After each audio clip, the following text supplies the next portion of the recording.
জুলাই বিপ্লবকে স্বীকৃতি দিতে হবে। যারা জুলাই বিপ্লব মানবেন না তাদের জন্য ২৬ সালে কোনো নির্বাচন নাই।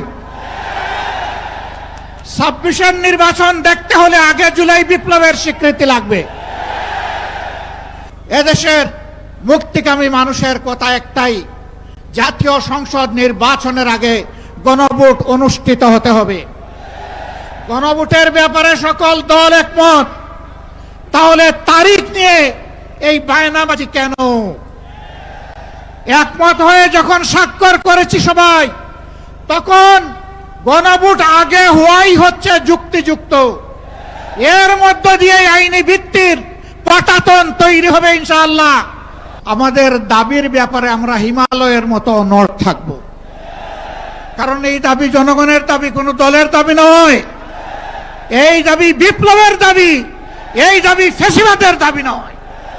অতএব ফ্যাসিবাদের দাবির কাছে বাংলাদেশের জনগণ মাথা নত করবে না। তৈরি হন। যতক্ষণ পর্যন্ত জনগণের দাবি আদায় না হবে আমাদের আন্দোলন দুর্বার গতিতে চলতে থাকবে ইনশাআল্লাহ।